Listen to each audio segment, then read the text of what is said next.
Hop. Voilà, donc j'enregistre, c'est parti. Donc bienvenue, voilà, on va débuter. Anne-Charlotte va arriver, je vais faire voilà, l'introduction de cette réunion. Donc évidemment, voilà, ça nous tenait à cœur, voilà, d'aborder les spécificités, notamment de la pratique de l'activité physique sur le versant féminin. Alors, pas tant que c'est à la mode de parler femmes. Voilà, sous tout un tas de choses. Mais c'est vrai aussi, vous le savez peut-être pas, mais en triathlon, c'est une des fédés où il y a le plus de pratiquantes, en tout cas, si on regarde même par rapport au vélo, hein, la fédé de vélo, on a beaucoup de pratiquantes femmes, d'accord? Et même quand on reprend chez les classes jeunes, hein, on a beaucoup de jeunes filles, voilà, qui pratiquent le triathlon. C'est vrai qu'aussi au regard de ça, quand on regarde sur le taux d'encadrement, hein, quand on regarde par exemple, j'aime bien faire le parallélisme par rapport au sport de haut niveau, par exemple, quand on regarde sur les élites, hein, que ce soit par exemple sur le D1 duathlon ou D1 triathlon, vous regardez au niveau des encadrants et en fait, on se rend compte que tout simplement, qu'est-ce que c'est tous ces trucs qui s'affichent? Vous voyez les trucs s'afficher, vous aussi? Non? Ça va? Euh, on voit qu'au niveau du taux d'encadrement sur les élites, on a très très peu de femmes. D'accord? On a beaucoup de pratiquantes femmes, mais finalement encore trop peu de femmes qui sont encadrantes sportives et également, bien évidemment, dans toutes les instances. Donc voilà, vous savez que maintenant, il y a une histoire de quotas. Mais en tout cas, mesdames, voilà, si vous êtes dans les clubs et que vous hésitez encore, n'hésitez pas voilà, à passer les différents diplômes, les brevets fédéraux, hein, pour qu'il y ait encore beaucoup plus de femmes qui puissent encadrer dans les clubs. Partant de ce constat-là, évidemment, la femme, au regard de son parcours de vie, que ça soit, on va dire, voilà, dès les catégories les plus jeunes, hein, jusqu'à la femme voilà, qui pratique le triathlon depuis quelques années, il y a des spécificités. Et c'était ça, on avait à cœur avec Anne-Charlotte de justement aborder ces deux cas cliniques-là pour pouvoir étayer et se dire finalement, il y a des choses sur lesquelles il faut faire attention au regard de la pratique des trois sports.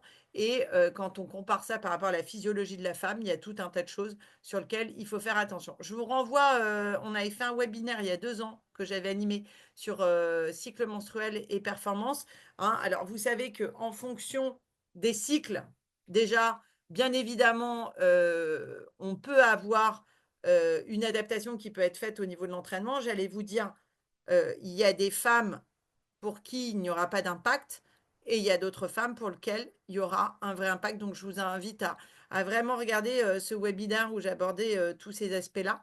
Mais en tout cas, c'est des choses qu'on doit intégrer, qui sont importantes aussi pour toujours être dans je dis toujours plus on insuffle de la connaissance et mieux c'est par rapport à la pratique et plus il y aura de la performance derrière.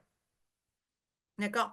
Est-ce que, au regard de la thématique féminine, vous aviez déjà des questions, vous, voilà, des besoins spécifiques au regard et que c'est pour ça que vous êtes connectés sur ce webinaire? Parce que nous, on a prévu 2 cas cliniques, mais j'avais envie de vous poser, voilà, vous, est-ce que vous avez des questions que vous souhaiteriez qu'on aborde là? Anne-Charlotte nous rejoint. Non? Pas de questions? Alors, Anne-Charlotte, bonsoir, tu nous entends bien? Bon, en tout cas, je sais qu'elle est connectée. Alors, question sur les Voilà, carences. c'est bon. Ouais, Anne-Charlotte. Hello, merci en tout cas de nous rejoindre.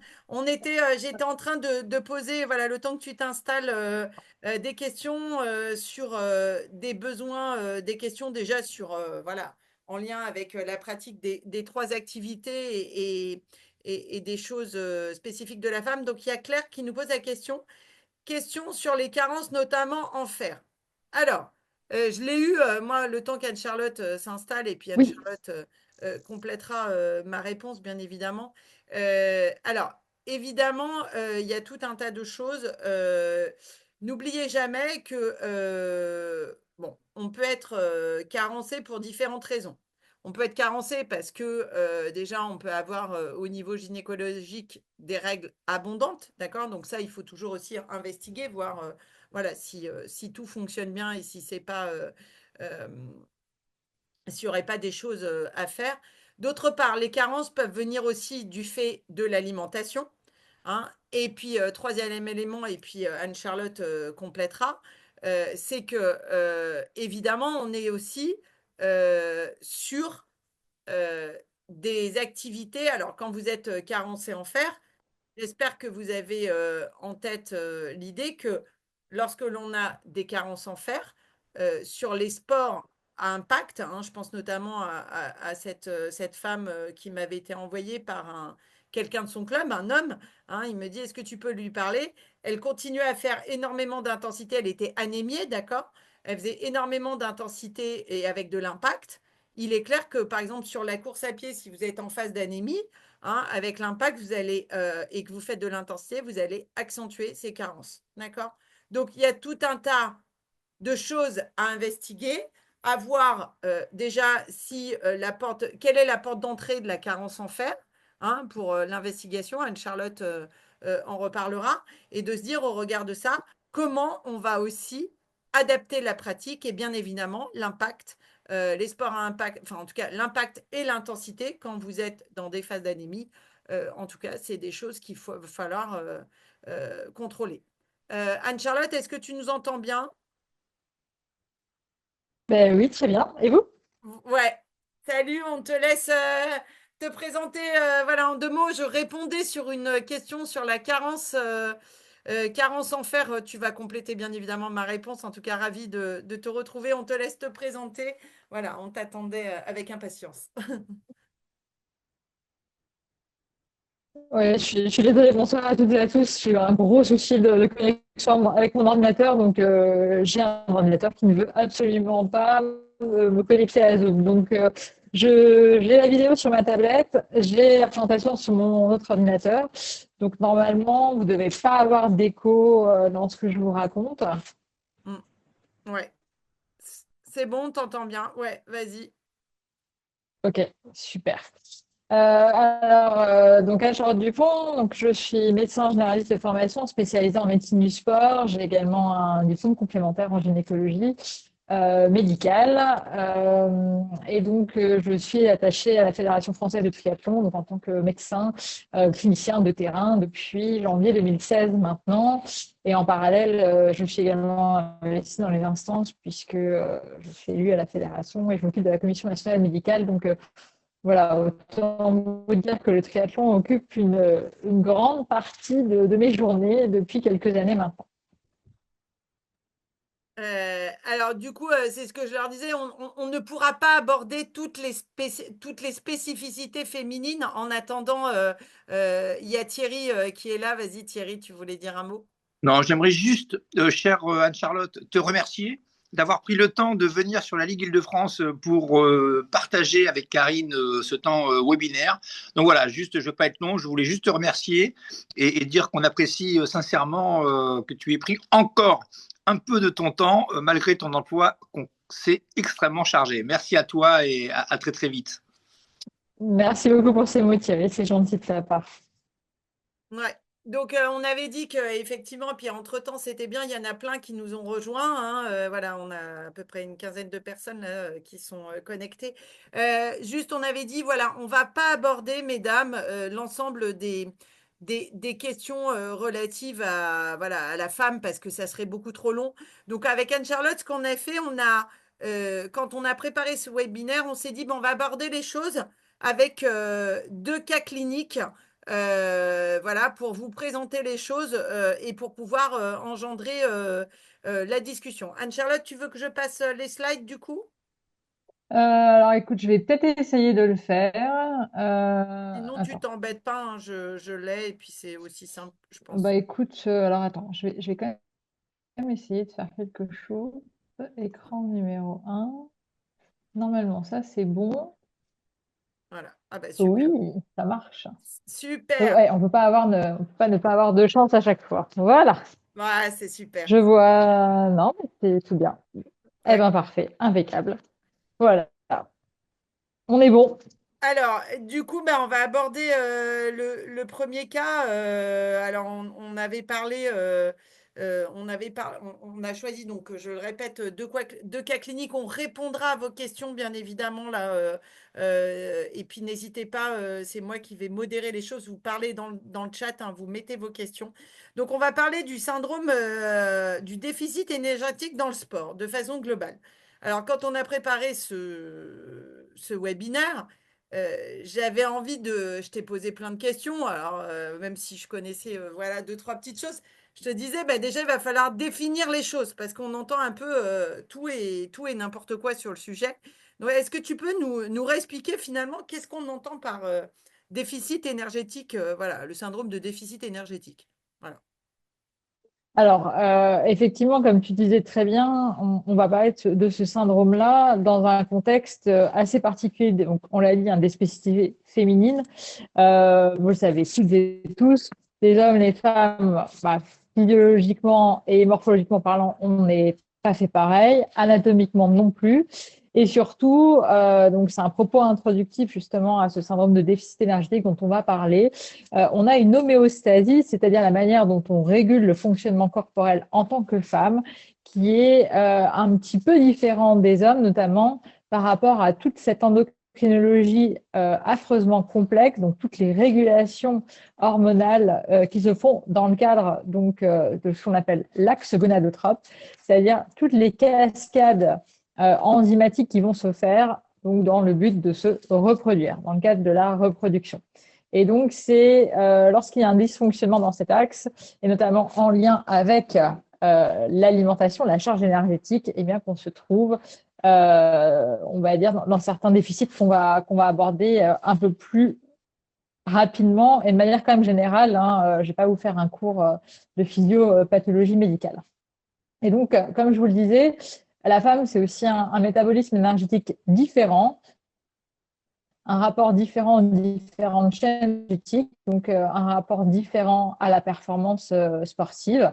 Et donc tout ça, eh bien, s'organise avec des besoins nutritionnels particuliers, notamment en termes de charge glucidique, en termes de charge glycémique, mais également en termes de besoins micronutritionnels, donc tout ce qui va être calcium, vitamine D. Vous allez voir, je suis assez orienté sur ces éléments-là. Alors donc tout ça pour dire que lorsque on a cette carence énergétique, eh bien on va avoir des troubles du cycle ovarien, notamment du cycle menstruel, qui vont apparaître. On verra avec des niveaux différents, et donc tout ça peut avoir un impact sur le métabolisme osseux et notamment sur ce qu'on appelle la densité osseuse. C'est un petit peu la capacité d'un os à être minéralisé et donc du coup à être résistant aux blessures, aux traumatismes. Alors, je vous ai dit aussi, la femme, c'est une morphologie, une anatomie distincte, puisque eh bien, aussi tous ces éléments-là ont un retentissement donc, sur le fameux périnée, dont on parlera un petit peu plus tard. Karine, tu l'as dit en introduction, le fait d'avoir des règles qui peuvent être extrêmement abondantes eh bien, va faciliter du coup cette carence en fer dans un sport qui est déjà assez sollicitant sur ce sujet. Et donc, si rien n'est fait, donc, eh bien, ça peut conduire à une anémie pour laquelle eh bien, une fatigue peut durer 3, 6 mois, même si la carence a été corrigée. Et puis parfois, on peut avoir donc une traumatologie singulière, que ce soit notamment au niveau des seins, on n'en parle pas forcément, également au niveau périnéal. Donc tout ça fait que eh bien, la femme, c'est un sportif un petit peu particulier.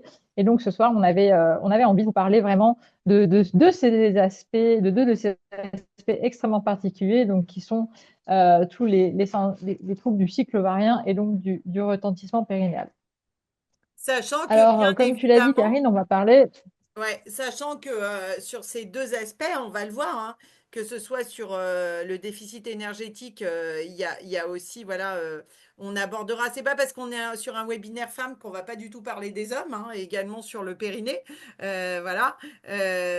L'idée, c'est de, voilà, d'élargir aussi, mais effectivement avec ce focus, bien évidemment, sur les femmes. Et je disais à Anne-Charlotte, hein, dans l'encadrement, on a beaucoup d'hommes, donc c'est aussi encore des sujets qui peuvent être, c'est pas tabou, j'allais dire, on n'ose pas en parler, on, voilà, peut-être aussi par méconnaissance de tout un tas de choses. Donc l'idée, c'est que messieurs et mesdames connectés ce soir, vous puissiez aussi diffuser l'information après ce webinaire, parce qu'on a la chance, voilà, d'avoir une experte et ça, c'est super. Merci encore de ta présence. On va démystifier la chose, on va dire Ouais. ça comme ça. Karine, est-ce qu'on ne commencerait pas déjà par introduire un petit peu un cas clinique qui nous amène justement à cette première notion de déficit énergétique? Alors, présente-nous le cas. Donc, c'est un cas concret, hein, c'est pas un cas que tu as inventé, c'est quelqu'un que tu as eu en consultation, du coup. Voilà, exactement. Alors, pas forcément toute ressemblance avec quelqu'un de la fédération serait fortuite, hein. Voilà, j'ai la chance aussi, voilà, de voir d'autres athlètes en dehors de mes activités fédérales, donc qui permettent aussi de nourrir mes connaissances, malheureusement, heureusement, je sais pas comment il faut voir les choses, donc sur fameux déficit énergétique.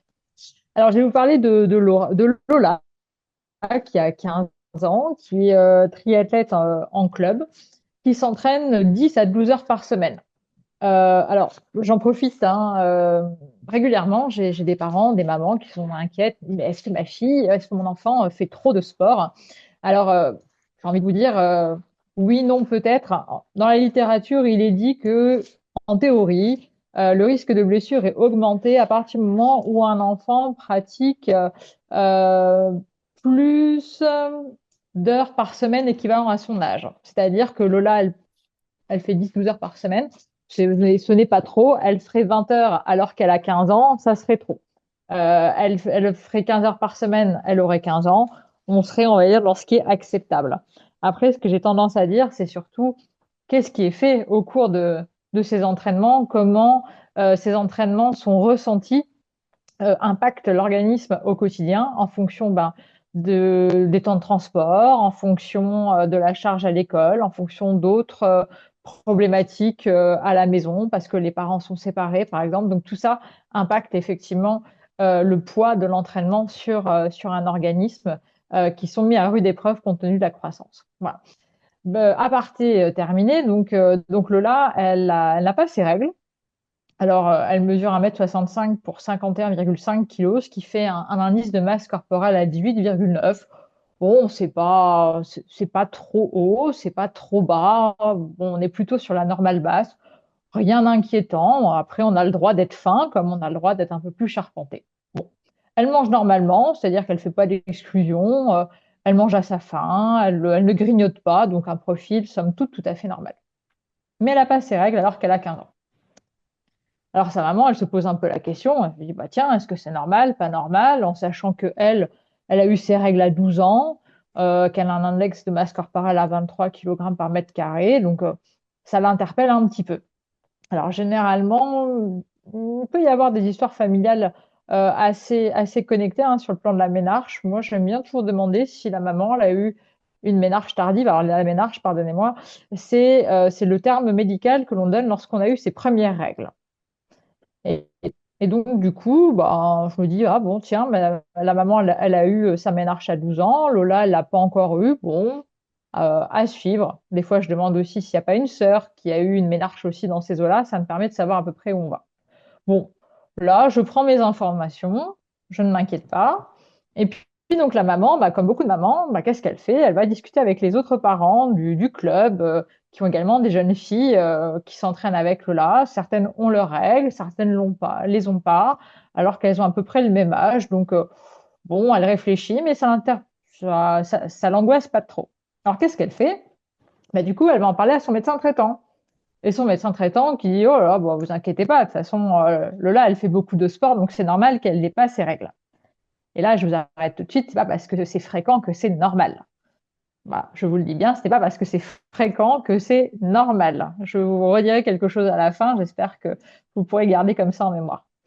Bon, et puis c'est tout, puis le temps passe, et puis Lola, elle va avoir 16 ans et elle a toujours pas ses premières règles. Et donc là, ça commence un petit peu à faire peur à sa maman. Alors qu'est-ce que sa maman fait qu'il ne faut pas faire? Elle va sur Internet, elle fait des recherches, et là, c'est le drame. Parce qu'elle lit un petit peu plein de choses, et là, elle est complètement paniquée. Et elle m'a dit, mon Dieu, qu'est-ce que j'ai pas fait? Alors du coup, D'ailleurs, qu'est-ce qu'elle fait? je me permets de faire un point au regard de ça. On est dans un monde d'influence de youtubeurs et de bonnes recettes. Pour être dans tout un tas de forums dans le triathlon, un peu en mode caché en tant que professionnel de santé, et Anne-Charlotte, on en a déjà discuté. Faites attention, s'il vous plaît, hein. Il y a vraiment... alors, quand vous allez attraper l'information sur Internet, il y a de tout. Alors, je ne dis pas qu'il n'y a que des mauvaises informations, mais faites toujours revérifier les choses par quelqu'un, voilà, de compétent, parce que je vois des choses, des énormités. Et quand je vois que dans certains forums, on m'a supprimé la publication du webinaire de ce soir, je me dis que ça en dit long aussi. Sur en tout cas l'envie aussi d'aller sur des choses en tout cas qui soient sensées, d'accord? Donc faites très très attention, et je pense notamment si vous êtes parent de jeunes par rapport voilà, des jeunes qui soient dans la performance notamment, faites très très attention à tout ce qui est dit dans ces forums pour optimiser les performances. Voilà. Alors du coup, la maman de Lola, qu'est-ce qu'elle fait? Eh ben, elle va prendre rendez-vous en urgence avec un médecin du sport et lui dit, ma fille souffre de la triade de la sportive parce qu'elle n'a pas ses règles. J'ai peur qu'elle soit anorexique. C'est ma faute. Je n'ai rien vu venir. Et là, est-ce qu'elle a raison? Est-ce qu'elle n'a pas raison? Elle n'a pas totalement raison. Alors pourquoi? Parce que pour vous faire un petit peu la genèse rapidement de la triade de la femme sportive, c'est un concept qui est apparu dans les années 90 à l'initiative d'un groupe d'experts en Amérique qui s'inquiétaient de voir beaucoup de jeunes femmes maigres comme un clou, donc anorexiques, qui n'avaient pas leurs règles et qui en plus avaient développé une ostéoporose. Donc, anorexie, c'est vraiment lorsque on ne s'alimente plus de manière volontaire. Donc, vous voyez, on va dire, vous avez vu certaines personnes, hein, alors des mannequins, par exemple, où on voit vraiment tout le filiforme. Une aménorrhée, ça veut dire qu'il n'y a plus de règles, soit primaire, alors soit de manière primaire, c'est-à-dire qu'il n'y a jamais eu de règles, soit de manière secondaire, c'est-à-dire qu'il y a eu des règles, mais qu'elles ont disparu et qu'elles ne surviennent plus. Et l'ostéoporose, eh bien, c'est une pathologie des os qui ne sont plus suffisamment enfin, qui sont plus suffisamment minéralisés. Donc, en sachant que la minéralisation de l'os, c'est quelque chose qui fait que l'os est rigide. Donc, lorsque cet os a été remanié et qui n'est plus suffisamment minéralisé, c'est un os qui est cassant. Donc, pour vous donner une idée, l'ostéoporose, c'est quelque chose qui est qui peut être fréquent chez la vieille personne, hein, chez la femme âgée. Eh bien, le simple fait de s'asseoir lourdement dans un fauteuil ou sur une chaise, eh bien, peut provoquer la fracture des vertèbres lombaires, par exemple, ou une simple chute bête par terre de sa hauteur peut provoquer une fracture du poignet. Et donc là, voilà, donc ces experts, dans ces années 90, ils ont été interpellés parce qu'ils voyaient défiler beaucoup de jeunes filles qui avaient donc cette fameuse triade, donc association, anorexie, aménorrhée, ostéoporose. Donc c'était un concept extrêmement réducteur à ce moment-là et qui ne correspondait qu'à la femme sportive. Et puis, voilà, ce concept s'est développé. Il y a eu beaucoup d'études qui ont été faites. Et en 2007, donc du coup, les chercheurs ont identifié le facteur causal de cette fameuse triade qui est le déficit énergétique. Donc on parle de LEA, en fait de Low Energy Availability, c'est-à-dire la faible disponibilité énergétique.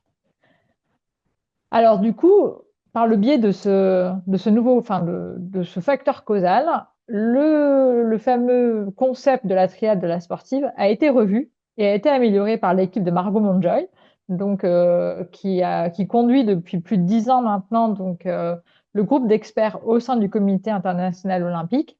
Et en 2014, eh bien, plutôt que de parler de triade de la femme sportive, on va parler de syndrome de déficit énergétique lié au sport, c'est-à-dire le Relative Energy Deficiency in Sport, ou le fameux REDS, ou REDS syndrome que l'on utilise également dans les pays francophones. Donc, on ne parle plus de cette fameuse triade, mais du REDS. Et donc, dans le consensus, donc, pour vous expliquer ce qu'est cette fameuse LEA, c'est l'inadéquation intentionnelle ou non. Donc là, on ne parle même plus de volonté explicite de diminuer ses apports énergétiques, mais on inclut dans ce concept beaucoup plus large le fait d'avoir un mismatch, c'est-à-dire avoir un déséquilibre entre les apports énergétiques et les besoins liés à l'activité sportive, également de façon inconsciente. Donc le cas, par exemple, d'une jeune fille qui s'entraînerait énormément, peut-être 30 heures par semaine, avec beaucoup d'intensité. Donc je rappelle que plus on fait d'intensité, plus on consomme de l'énergie. Donc la dépense énergétique pour 30 heures d'intensité ne sera pas la même que pour 30 heures de petit jogging, par exemple. Et donc cette jeune fille, il suffit qu'elle s'entraîne beaucoup, qu'elle n'ait pas forcément faim, ou du moins faim normalement, et que sa faim et ses apports énergétiques ne couvrent pas ses besoins. Donc là, on serait effectivement dans une inadéquation, dans un mismatch qui ne serait plus intentionnel. Donc, il n'y aurait pas forcément de notion de pathologie derrière. Chez une jeune fille, par exemple, qui voudrait restreindre ses apports alimentaires pour rester mince et ne pas voir se développer, par exemple, vous savez, le gras à l'intérieur de la cuisse. Et donc, Et à partir ça, du moment où on va avoir ouais, je rebondis parce que quand on a préparé le webinaire, on l'a Vas-y, vas-y. noté sur les aspects mentaux. Vous voyez que il y a, faut sortir, voilà, on va pas rentrer dans les choses sur les aspects intentionnels, mais aussi, je pense, on est à la veille là, des vacances scolaires. Il va y avoir plein de stages dans les clubs hein, organisés. Vous allez amener les écoles de triathlon dans des stages dès la semaine prochaine pour certains. C'est le moment de parler de tout ça, d'accord? Avec les jeunes, avec les moins jeunes aussi. Et puis Anne-Charlotte, j'allais te dire, bah, en fait, ça ne concerne pas que les femmes, hein. C'est ça, hein. Non, non, non, en effet, puisque comme je disais, ce concept est devenu donc beaucoup plus large et inclut également les athlètes de sexe masculin et les para-athlètes également.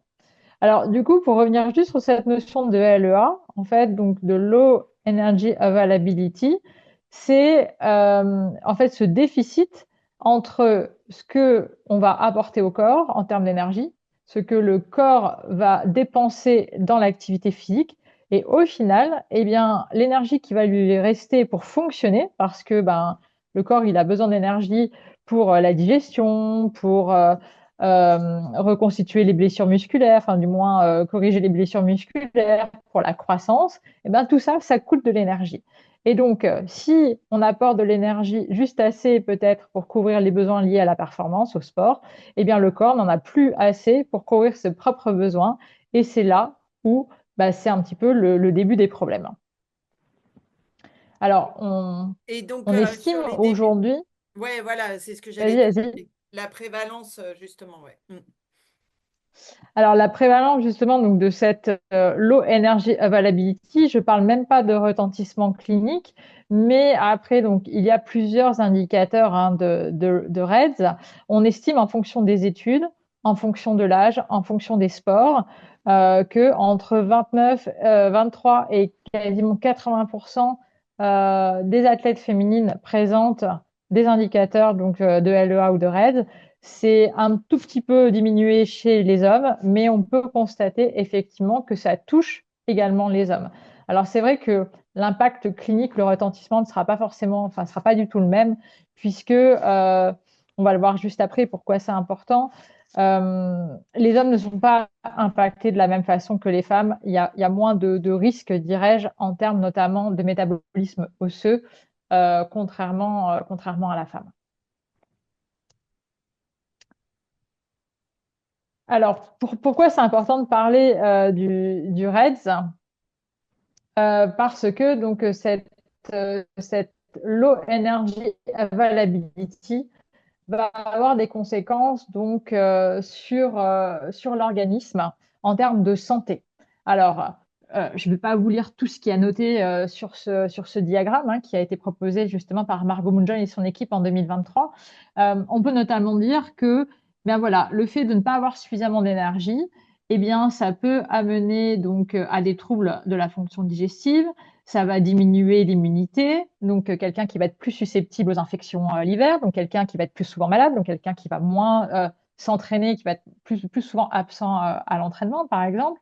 Ça va également donc retarder la croissance et le développement. Alors, ce qui est hyper important pour un enfant, c'est pas qu'il soit grand, petit, gros, enfin gros, pardonnez-moi, un peu plus charnu ou un peu plus fin.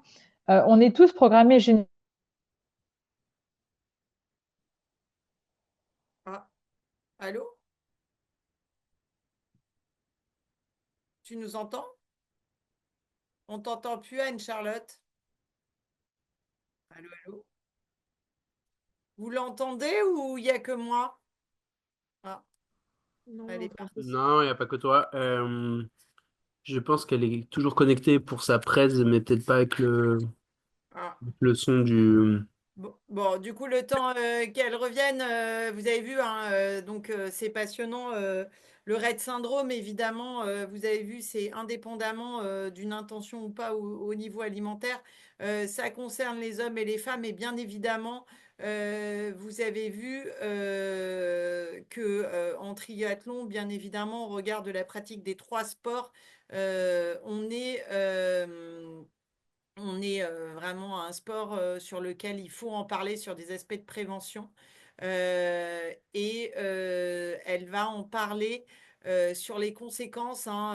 Là, elle était en train d'aborder, alors bien évidemment, sur l'aspect immunitaire, hein. Je pense notamment, pensez-y, voilà, par rapport aux jeunes hein, qui font souvent des, qui se tombent souvent malades l'hiver, d'aller revoir sur les aspects alimentaires. Anne-Charlotte, tu nous as rejoint, top. Oui, je suis désolée, j'ai eu une coupure de réseau sur ma tablette. Pas de Donc, souci. je disais, voilà, ce qui est hyper important pour un enfant, on est tous programmés génétiquement pour finir grand ou petit en quelque sorte. Et donc, ce qui est important, c'est qu'un enfant suive bien, en fait, la courbe pour laquelle il est programmé. Donc, c'est important d'avoir des courbes de croissance qui sont bien faites.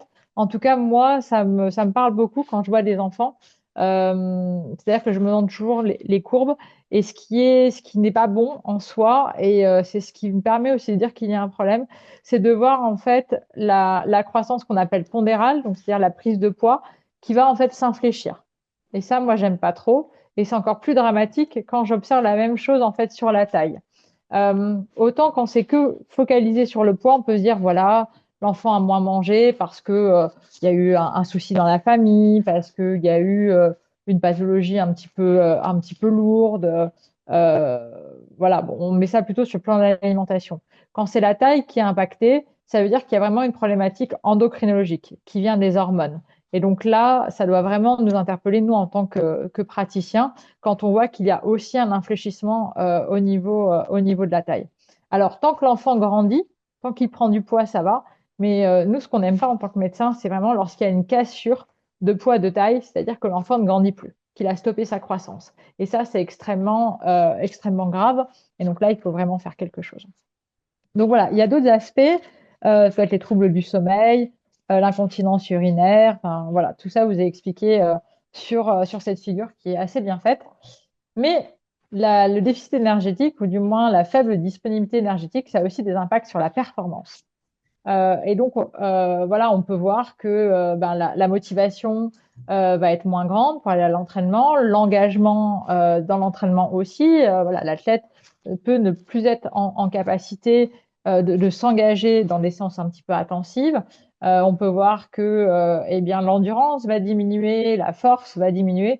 Donc, le déficit énergétique a aussi un impact sur la performance, ou du moins sur l'entraînement et donc pas forcément sur la performance finale, mais y compris au quotidien. Donc c'est pour ça que c'est hyper important en fait de débusquer, de diagnostiquer ce déficit énergétique. Donc aujourd'hui, avec toujours grâce à Margot Moonjoy et son équipe, il a été mis à disposition donc ce fameux outil outil diagnostic, donc vraiment pour essayer de dépister ce RAID. Donc, on a des critères sévères, on a des critères secondaires. Donc, voilà, c'est plus pour.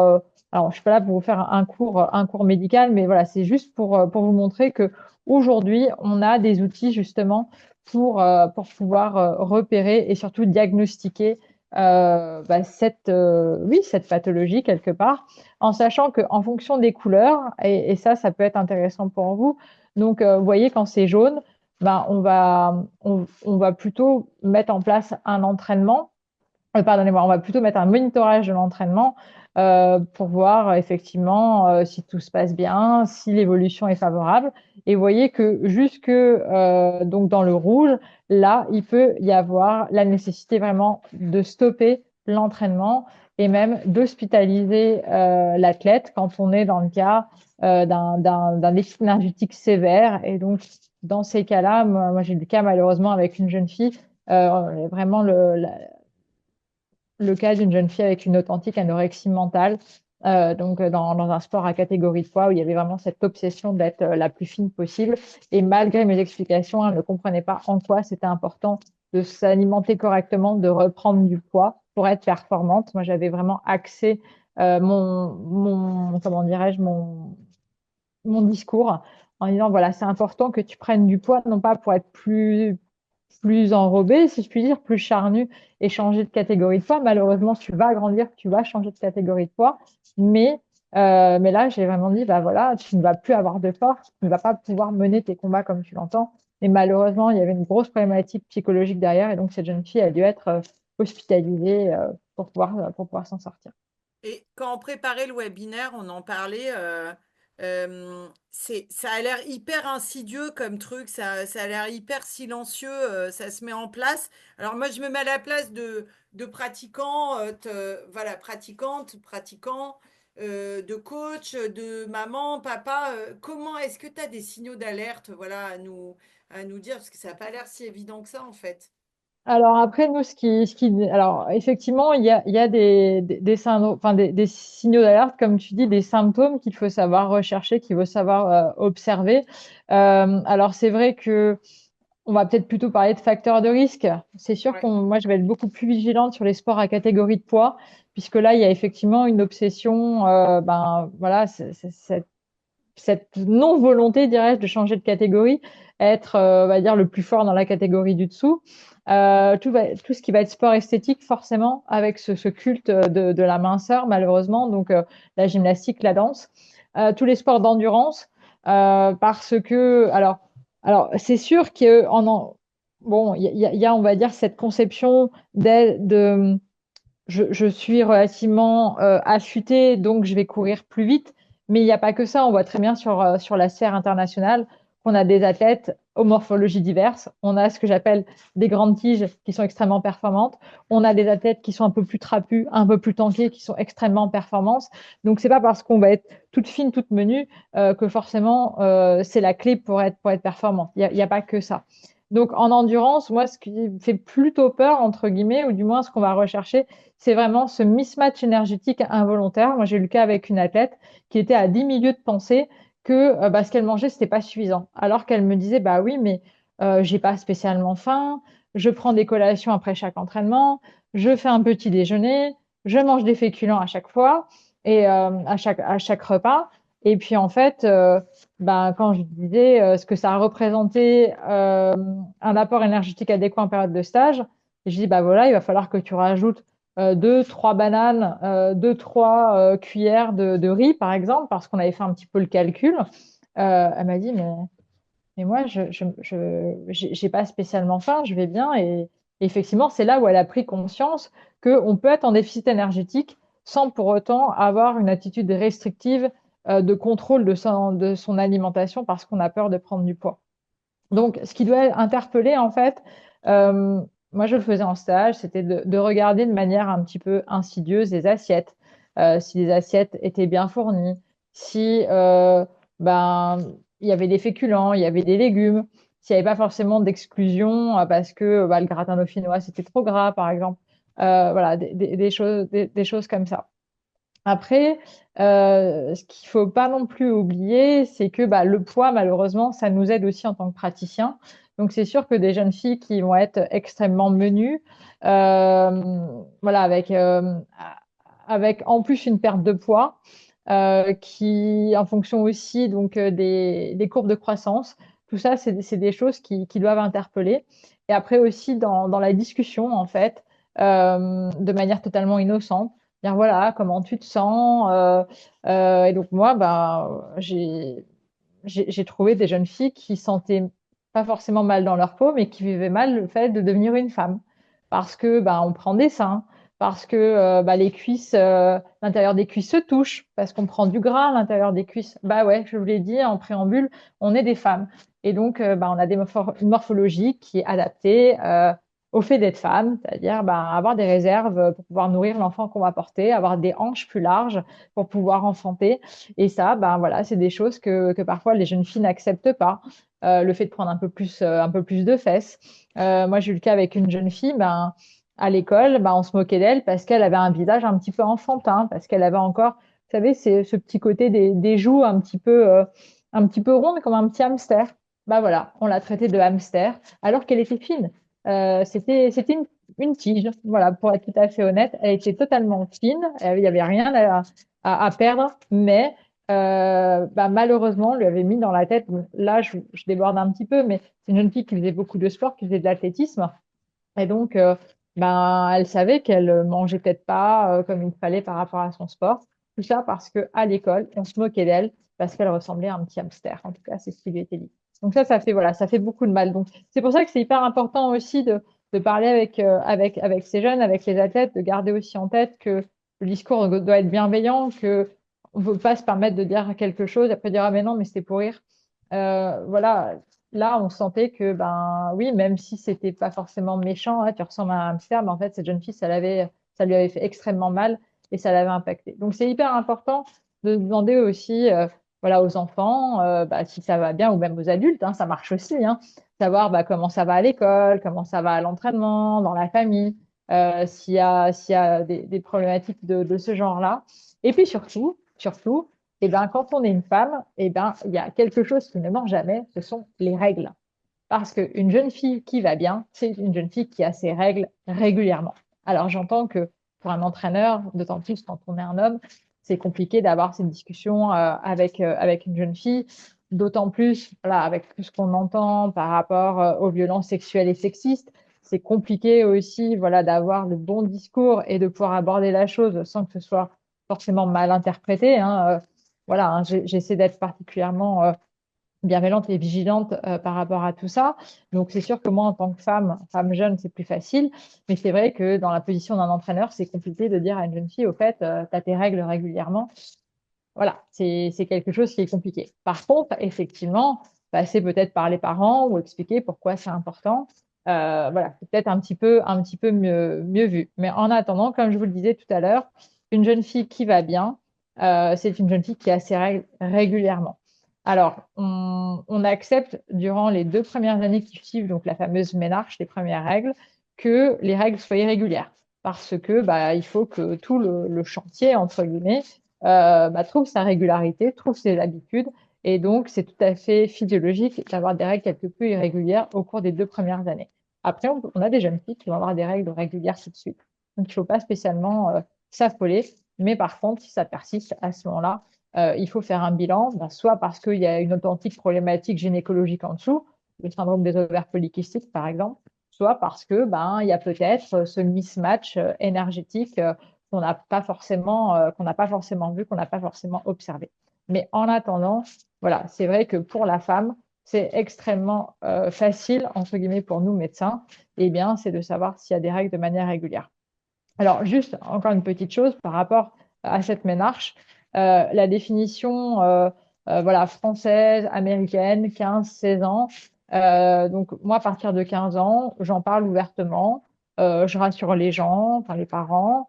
Je leur dis qu'on va faire un petit bilan. Alors, le petit bilan, qu'est-ce que c'est, hein? C'est de faire une échographie abdominale pour être sûr qu'il y a bien un utérus et 2 ovaires. Parfois, il y a des anomalies génétiques qui font qu'il n'y a pas de règles parce qu'il n'y a pas le matériel, entre guillemets, pour avoir ses règles normalement. Et puis, voilà, il y a également une prise de sang pour voir, encore une fois, si tout le matériel est bien présent. Voilà. Et puis, donc, au-delà de ces ans, s'il n'y a pas de ménarche, eh bien, il faut se reposer des questions. Alors, en théorie, on est censé chercher une pathologie grave, mais dans le sport, c'est admis, en tout cas dans la petite communauté des médecins du sport, vraiment de plutôt chercher un déficit énergétique, de corriger ce déficit énergétique pour que tout rentre dans l'ordre ensuite. Alors, c'est vrai que quand on entend ça, ben, on a envie de se dire, voilà, pourquoi il n'y a pas plus d'actions de prévention, en fait, parce que c'est vrai qu'on pourrait, voilà, comme je te dis, là, il y a tous les stages avec les écoles de triathlon qui vont avoir lieu sur les vacances d'avril. Voilà, si vous êtes entraîneur, voilà, encadrant ou même accompagnant ou acteur dans un club, voyez l'importance en tout cas de passer le message, hein. Moi, je le vois, hein, il y a plein d'ados, là, on recommence sur la saison de vélo, hein.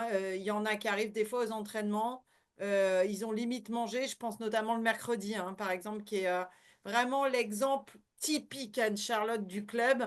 L'ado qui quitte le collège, le lycée, qui a limite le temps de manger, qui arrive pour la sortie vélo. Des fois, ils arrivent avec des paquets de bonbons pour certains. Voilà, en ayant limite mangé. Et ils ont la patate parce qu'effectivement, ce sont des sportifs, mais voilà, sur le long terme, vigilance, vigilance. Voilà, notamment, je pense que le mercredi, c'est vraiment le bel exemple parce que les jeunes courent au sens propre et figuré du terme pour rejoindre les entraînements et j'ai l'impression que très souvent, le repas, ça saute. Voilà. Malheureusement, je pense que tu as raison. Alors après, il y a des stratégies, hein. Ça peut être même un sandwich, poulet, salade. Voilà, c'est Mm. très bien. Il y a pas de problème. Après, on peut avoir une boisson énergétique, on peut avoir des barres de céréales. Enfin, voilà. Après, le corps est bien fait, c'est-à-dire que sur un déficit énergétique à l'échelle de la journée, il va s'adapter. Il y aura pas de problème. En fait, la problématique, ça va être effectivement la magnitude en fait de ce déficit énergétique. S'il manque 100 calories sur la journée, c'est pas grave. S'il en manque 1000, là, c'est plus problématique. Et d'autant plus si ce déficit en fait se réitère C'est ça. régulièrement.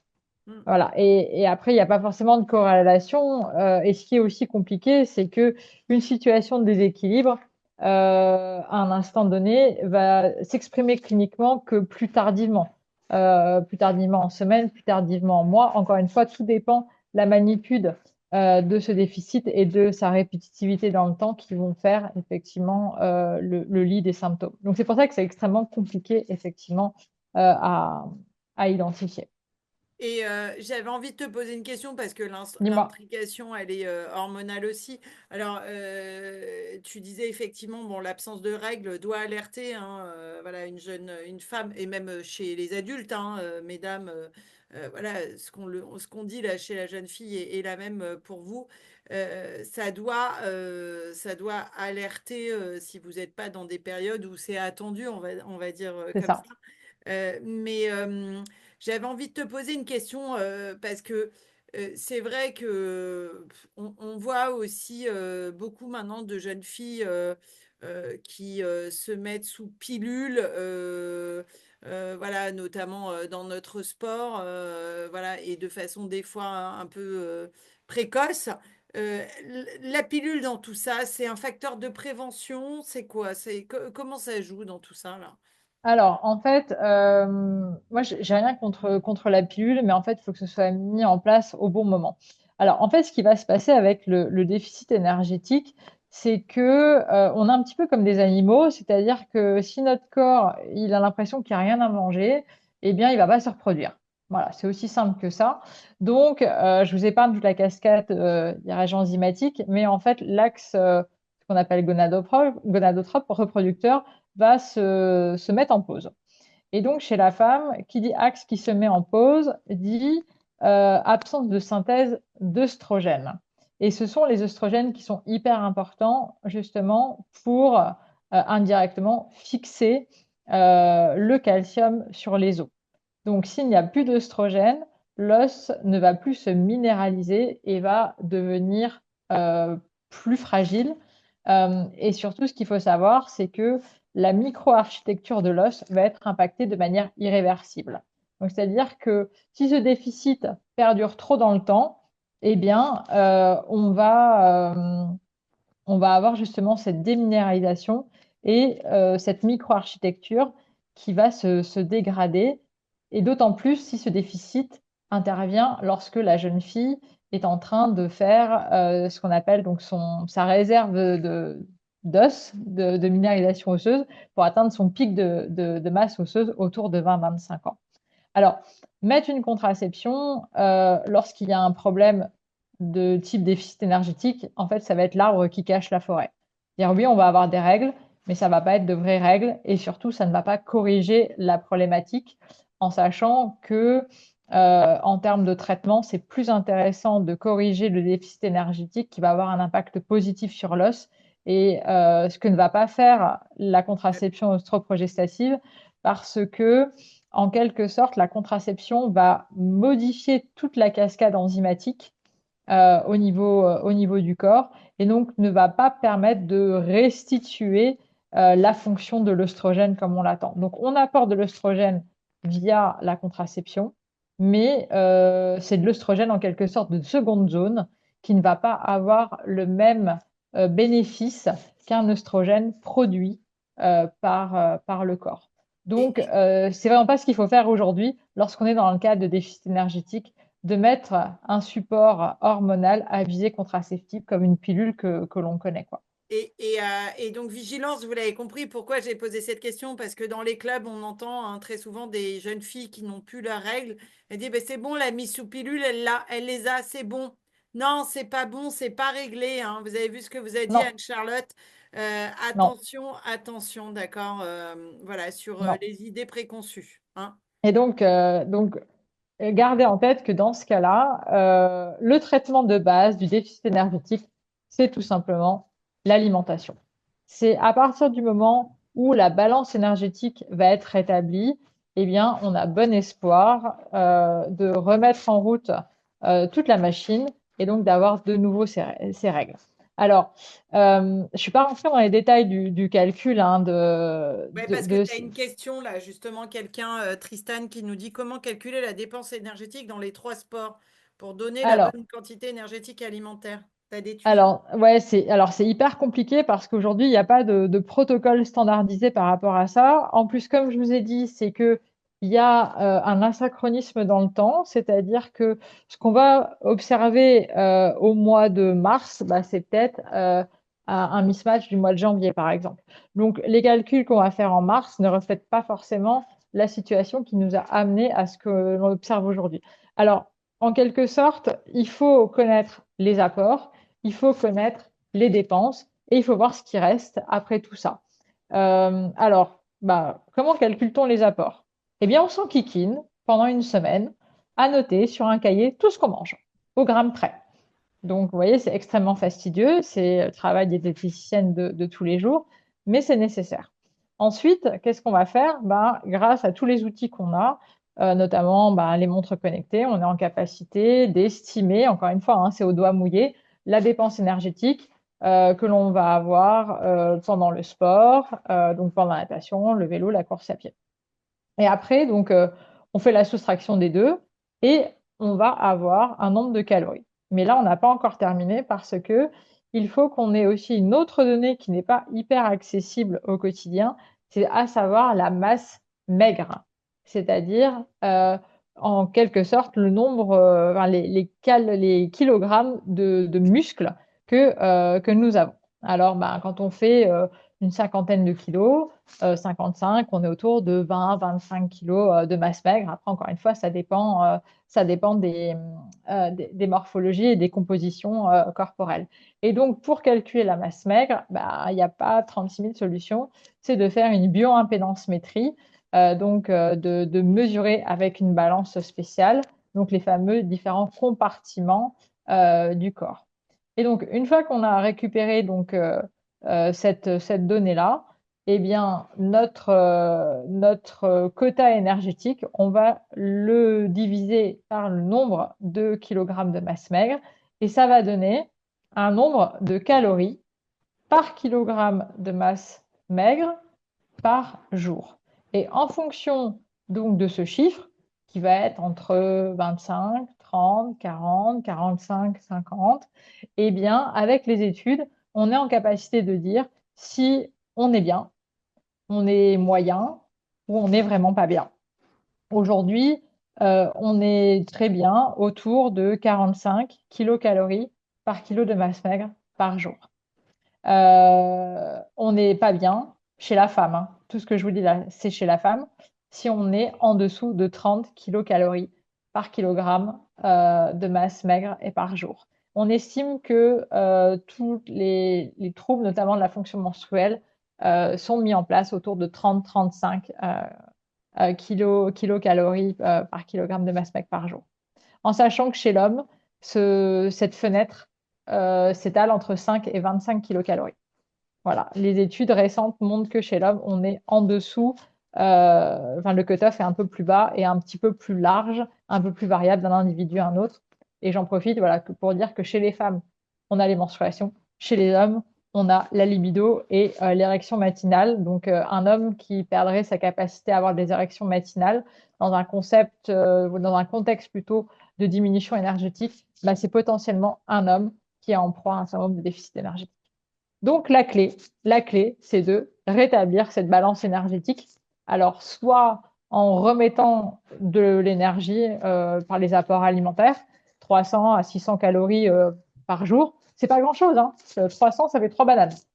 Donc, c'est pas grand-chose, hein, 3 bananes, hein. On en met une à la récré, une au goûter et une le soir. Voilà, ou le matin au petit-déj. Vous voyez, ça se fait. Ou alors, on peut diminuer la charge sportive. Alors, quand on dit diminuer la charge, comme je vous ai dit, soit on diminue en volume, soit on diminue en intensité. Mais dans le déficit énergétique, on n'est pas dans l'obligation de stopper tout sport. Il suffit peut-être de juste un petit peu réajuster, voilà, s'il y a nécessité. Donc ça, c'est des discussions à avoir avec l'entraîneur, avec l'athlète, voir à quel niveau psychologique on en est, quel est le ressenti, quel est le niveau d'engagement justement dans ce contrat thérapeutique de la tête, parce que le but du jeu, c'est pas de s'en faire un ennemi non plus. En tant que médecin, on est vraiment là pour aider.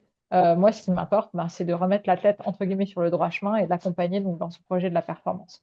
Et Donc, ce qui est génial aussi, c'est que c'est extrapolable, bien évidemment, à vous, hein, qui êtes pratiquant.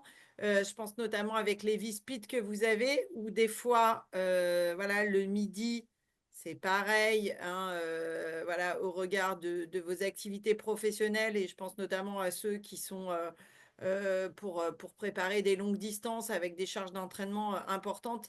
L'alimentation est une des clés de la performance vraiment en tout cas de la prévention au regard de ce qu'on vient de dire. Et puis le deuxième élément, c'est le sommeil, bien évidemment, hein. Tu l'as dit, le sommeil est impacté aussi, hein, dans le... oui, tout Voilà. à fait. On Mm. peut avoir des troubles du sommeil, soit voilà, des réveils nocturnes qui peuvent du coup amener vers un diagnostic de syndrome dépressif, soit un trouble de l'endormissement, ou même voilà, des sommeils qui sont hachés, menus et pas forcément réparateurs. Alors Et aussi, tu ouais, l'as dit, comme je vois pardon, le vas-y, temps vas-y. passer, voilà, qu'on puisse avoir le temps d'aborder le Oui, deuxième cas, mais vas-y, il désolé. n'y a pas de souci. Juste voilà, pour compléter, parce que j'entends aussi beaucoup de mes collègues en tant que médecin qui disent il faut manger du gras parce que le gras, c'est le mauvais cholestérol, ça fait les réserves en gras de l'organisme, etc. Mais il n'y a pas que ça. Les études récentes montrent qu'il faut également un apport suffisant en carbohydrates. Donc les carbohydrates, c'est le terme anglo-saxon pour dire glucides lents. C'est tout ce qui va être les bons sucres, hein, féculents, céréales, etc. Donc voilà, il ne suffit pas de remettre que de l'huile dans sa salade, mais il faut également manger des bons glucides parce que les bons glucides impactent aussi de manière positive le cycle menstruel. Donc sans sucre lent suffisant, eh bien, on ne va pas restituer un cycle menstruel de bonne qualité. Et donc l'objectif, c'est pas un nombre de calories, c'est vraiment le retour donc des règles de manière spontanée. Donc comme tu l'as dit tout à l'heure, Karine, par rapport à la contraception orale telle qu'on la connaît n'a pas sa place dans ce problème. Si effectivement, alors quelle serait on va dire, la possibilité de mettre un traitement hormonal. La seule indication, ça serait chez une jeune fille qui aurait donc une ostéopénie, donc une densité osseuse déjà diminuée et même un début d'ostéoporose. Donc depuis au moins 6 mois et même un an, on estime que 6 mois sans règles peut déjà conduire à une diminution de la densité osseuse. Et donc chez cette jeune fille, chez qui voilà, tout serait bien fait, c'est-à-dire des apports énergétiques corrects, la prise en charge psychologique qui va bien, tout est bon, tous les voyants sont verts, mais il n'y a pas de règles. Et en plus, il y a une problématique osseuse. À ce moment-là, on mettrait en place des œstrogènes par voie percutanée parce que l'impact est bénéfique pour l'os, ce qui n'est pas le cas du coup avec une contraception orale. Donc les œstrogènes percutanés, bah, c'est un traitement de femmes ménopausées, hein, tout simplement. On s'étale de cette fameuse crème une fois par jour pour apporter donc des œstrogènes sans passer donc par le foie. Donc, du coup, c'est le foie en quelque sorte eh bien, qui inhibe l'impact positif des œstrogènes sur l'os. Et surtout, pour avoir des os de bonne qualité, eh bien, il faut de la vitamine D et du calcium. Moi, je suis atterrée quand je vois les enfants qui ne mangent quasiment pas de produits laitiers par jour. Il en Mm. boit peut-être un, deux au grand maximum, et c'est normal. Non, un enfant, c'est au moins 3 voire 4 produits laitiers par jour. 1500 mg de calcium, c'est pas évident. Alors, on en a aussi dans les légumes, un petit peu dans la viande, dans les légumineuses, mais voilà, les meilleures sources de calcium, ça reste les produits laitiers. Et donc, si on a un enfant qui n'aime pas les produits laitiers, bah, on peut aller sur les fameux laits végétaux. J'aime pas le terme lait, mais bon, je l'accepte. Prenez bien des choses qui soient enrichies en calcium, ce qui n'est pas le cas de tous les laits végétaux. Et sinon, après, bah, il y a des eaux qui sont riches en calcium, comme la Contrex, par exemple. Mais des apports suffisants en calcium sans vitamine D suffisante, eh bien, ce n'est pas possible de fixer ce fameux calcium sur l'os. Donc, pensez à la supplémentation en vitamine D. Moi, ce que je fais, c'est que je la prends de l'automne jusqu'au printemps. Comme ça, c'est facile dans le calendrier. Surtout, alors moi, je suis en Grand Est, donc autant vous dire que l'ensoleillement, chez nous, cet hiver, c'était compliqué, hein, 30% de moins que les années précédentes. Et donc, on est tous carencés en vitamine D. Donc, pensez-y, c'est hyper important dans un cas comme celui-ci. Et voilà. Et après, s'il y a des troubles de la santé mentale, bien entendu, les prendre en charge. Ok. Donc, voilà, tout ça pour vous dire que bah, plutôt que de traiter, bah, le mieux, c'est de prévenir, forcément. Donc, voilà, savoir repérer, savoir en parler, être bienveillant. Alors, comme je vous ai dit, le Rett syndrome, il y a cette notion d'intentionnel et de non intentionnel. Moi, je me rends compte alors certes, la définition est très louable hein, dans le non intentionnel, mais je me rends compte qu'il y a quand même beaucoup de cas où il y a eu à un moment comment dirais-je, une parole un petit peu difficile, alors qui n'était peut-être pas méchante, mais bah voilà, il faut que tu perdes un petit peu de poids, comme ça, bah, tu seras un peu plus léger, tu courras plus vite. Euh, ou ah bah oui, mais bah voilà, tu as dû prendre un petit peu de poids hein, là, hein, le maillot de bain, il rentre un peu plus dans la fesse. Alors, pas forcément de la part des entraîneurs, mais ça peut être aussi de la part des parents, ça peut aussi de la part des copines. Euh, voilà, donc il faut vraiment faire attention à ça. L'enfant reste, on va dire, un être facilement influençable et qui fera tout pour satisfaire son entraîneur, ses parents. Donc voilà, il faut surtout être hyper bienveillant et surtout bah, savoir, on va dire, orienter, avoir des bonnes paroles, savoir conseiller. Et comme je vous l'ai dit, une jeune fille qui n'a pas ses règles, ce n'est pas normal. C'est fréquent, mais ce n'est pas normal. Donc, il faut en parler. Médecin traitant, c'est pas forcément l'oreille la plus adéquate parce qu'il y a encore beaucoup de croyances, comme tu le disais, Karine, par rapport à ce concept. Mais voilà, comme on l'a dit, on commence à en parler, on commence à démystifier cette notion. Et donc, il y a de plus en plus de médecins du sport et même de médecins traitants qui sont ouverts et qui sont sensibilisés donc à ce fameux syndrome de déficit énergétique. Ouais. Et d'ailleurs, donc on a abordé là un cas clinique d'une jeune, hein, mais qu'on extrapole bien évidemment chez l'adulte, hein. Je vous ai dit avec Levi Speed, moi je vois des gens qui font n'importe quoi dans les clubs au niveau alimentation.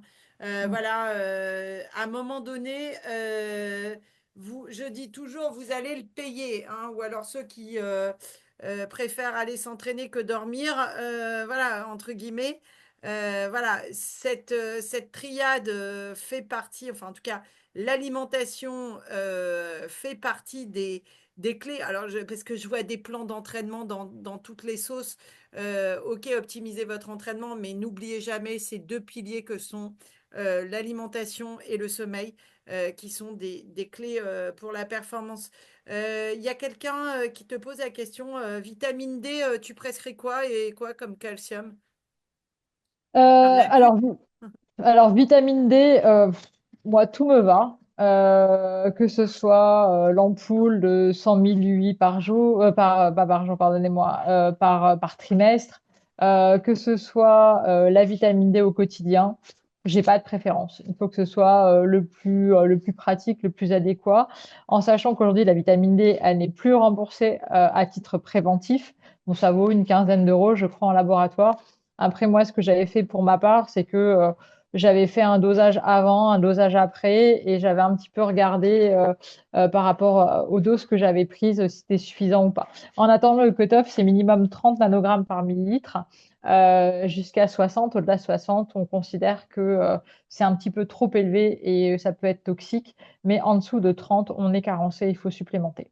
Mais en attendant, on peut faire une supplémentation préventive en prenant une ampoule de 100 000 UI, donc unité internationale, à l'automne, le jour de l'hiver et au printemps. Et bien entendu, complémenter si jamais il y avait une carence en plus. Et calcium, alors Alors, vitamine D, hein, vous l'avez dans toutes les formes, capsules, ampoules, soit périodiquement, soit de journalier, vous avez tout qui existe en pharmacie. ouais, Voilà. c'est Mais facile. ça a un rapport. Alors, sachez qu'à l'époque, voilà, dans ma vie antérieure, pour ceux qui ne savent pas, je suis pharmacienne, hein, la vitamine D est un médicament qui a un rapport bénéfice risque un des plus favorables. C'est-à-dire que en fait, ça joue, tu l'as dit, alors sur les mécanismes qu'on vient de voir, mais pas que, hein, sur le versant neuro, sur le versant vasculaire, il y a tout un tas de choses. Immunité, Voilà, donc l'immunité, bien évidemment. Donc j'allais vous dire, et au regard du temps qu'on a eu cet hiver, voilà, vous pouvez tous y aller. Je pense que vous ne ferez pas des excès en prenant de la vitamine D. Euh, non. calcium, du coup, Alors, tu... calcium, il n'y a pas d'indication à supplémenter avec des médicaments. J'avais fait quelques recherches là-dessus et aujourd'hui, il n'y a pas forcément d'autorisation de mise sur le marché. Donc, on va dire de règles de prescription d'une supplémentation en calcium pour un simple fait d'aménorrhée secondaire. Donc, si franchement, on était sur un cas extrêmement compliqué, voilà, moi aujourd'hui, j'aurais une jeune fille qui serait en ostéoporose vraiment avérée et qui ne mangerait absolument pas de produits laitiers parce que bah voilà, elle a vraiment une intolérance au lactose.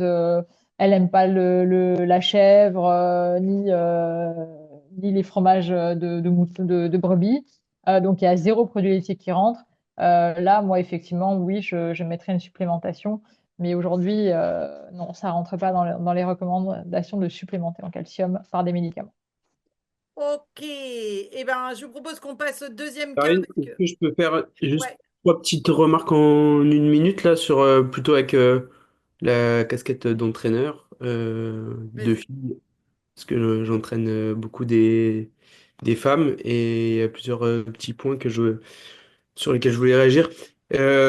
Tout d'abord, juste redire, enfin peut-être que effectivement c'est souvent pas une stratégie, mais moi pour entraîner des trentenaires qui connaissent hyper bien le sujet, qui sont attentifs, qui savent ce que c'est que le déficit énergétique, etc., qui font hyper attention à leur mode de vie, à leur, à leurs apports énergétiques, etc. Elles se font, enfin voilà, ça arrive quand même parfois qu'il y en a certaines qui commencent à avoir des signes de dérèglement, d'aménorrhée ou des choses comme ça, alors qu'elles sont hyper conscientes du truc. Donc dès qu'on va commencer à jouer avec avec un certain volume d'entraînement, et ça peut quand même venir assez rapidement, y compris chez des athlètes qui font pas n'importe quoi, je veux dire, dans leur mode de vie. Euh, Autre petit point, je pense que Alors, Ah, attends, je me permets de vous ouais, arrêter. Moi, je suis pas du tout d'accord avec ouais, c'est ça. ce que j'allais dire.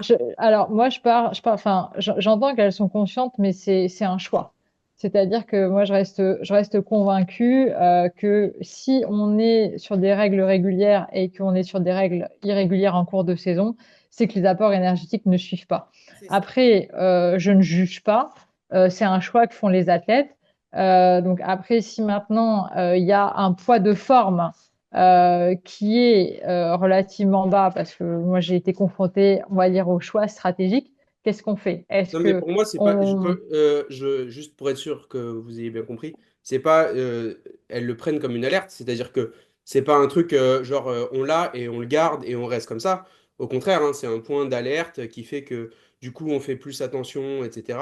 Mais ce que je veux dire, c'est que bah, parfois ça arrive chez des athlètes qui sont suivis, qui font attention, pour qui c'est pas une stratégie et qui veulent le corriger une fois que ça arrive. Je dis pas de... Voilà, mais donc parfois, bah, il y a ces alertes-là qui arrivent, alors même que justement la stratégie, c'est de faire les bons apports, etc. Parce que c'est pas si facile que ça d'avoir, surtout sur les phases d'augmentation sur certaines périodes de la saison, de pas connaître ces alertes-là. Après, elles se régulent, ça revient, etc. Mais parfois, on les a sans vraiment les chercher. Oui, c'est ça, c'est qu'on est vraiment sur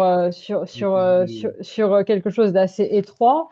Mais après, voilà, c'est alors comme je dis, ça peut être un choix parce que la stratégie sportive, quand alors c'est pas du tout un procès d'intention, hein, mais moi ça m'est arrivé effectivement d'être avec des sport scientists qui disent bah oui, mais il faut que le pourcentage de masse grasse soit plus bas pour optimiser la performance, etc. Et je dis ok, mais après c'est un choix effectivement ou médical ou sportif quand on est sur du haut niveau. Après, je peux entendre qu'on fasse des choix par rapport à la performance. Maintenant, voilà, comme vous le dites, effectivement, on recherche pas forcément, comment dirais-je, voilà, de perdre du poids parce qu'on a envie de perdre du poids.